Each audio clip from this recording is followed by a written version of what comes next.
Assalamualaikum warahmatullahi wabarakatuh. Perkenalkan saya Faza Nazifa Irfan dari Teknik Metalurgi dan Material angkatan 2023. Di sini saya akan menjelaskan presentasi mengenai zat yang umum ada pada laboratorium untuk tugas keempat saya. Nah, di sini zat yang saya pilih adalah butanon. Dia memiliki nama lain methyl ethyl ketone. Ini adalah semua sumber ini berdasarkan dari safety data sheet dan beberapa sumber lain. Nah, kira-kira beginilah bentuk dari butanon. Dia dalam suhu ruang itu berupa liquid dan liquidnya itu tidak memiliki warna. Nah, kenapa dia liquid? Karena dia melting point-nya itu sangat rendah, kira-kira sekitar minus 80 derajat Celcius.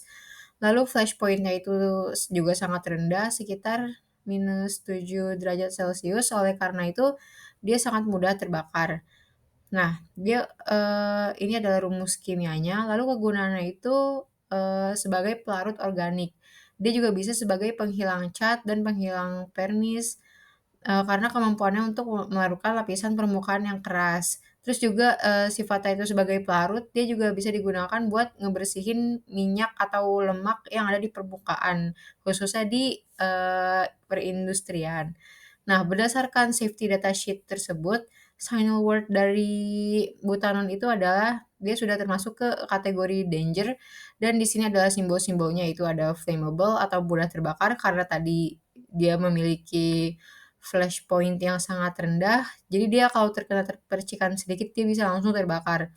Nah, lalu ada exclamation mark, yaitu bahaya kesehatan ringan seperti iritasi kulit atau sensitisasi, dia bisa menyebabkan itu kalau terekspos. Lalu ada health hazard juga, dia mewakili bahaya jangka panjang apabila terekspos terlalu lama. Lalu ini adalah hazard statement-nya. Nah, dan pertolongan pertama apabila terjadi kecelakaan, yang pertama apabila dia terkena kontak mata, maka langsung dibilas minimal 15 menit, lalu apabila terkena kontak kulit itu juga sama, bisa langsung dibilas. Apabila terhirup, maka orang yang menghirup tersebut bisa dibawa ke udara terbuka. Lalu apabila tercedera itu jangan dimuntahkan karena nanti butanonnya akan melewati tenggorokan lagi dan itu jatuhnya malah menjadi bahaya. Nah, apabila gejalanya masih lanjut, maka diperlukan pertolongan medis. Dan untuk penanganannya itu kita bisa menggunakan APD lengkap, lalu ventilasinya memadai.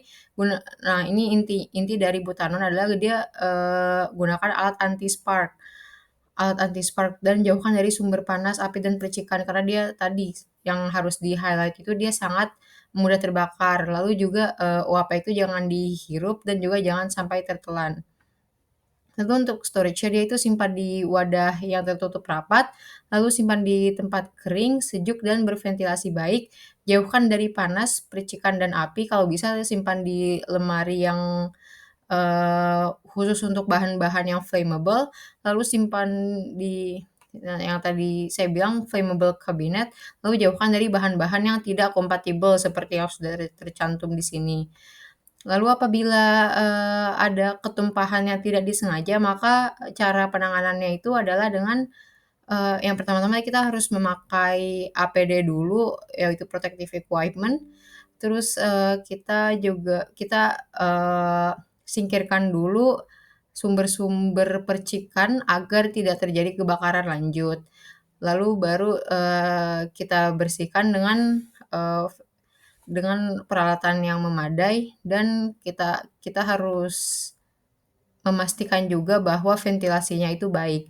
Lalu untuk langkah-langkah pengolahan limbahnya itu kita bisa yang pertama klasifikasikan limbah dengan benar dan pastikan juga, kalau kita sudah klasifikasi limbahnya sebagai, tingkat berbahaya, maka kita juga harus patuh terhadap regulasi pengolahan limbah berbahaya pada umumnya.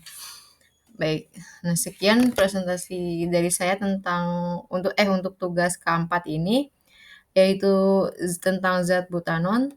Terima kasih. Wassalamualaikum warahmatullahi wabarakatuh, dan mohon maaf apabila ada kesalahan dalam berkata.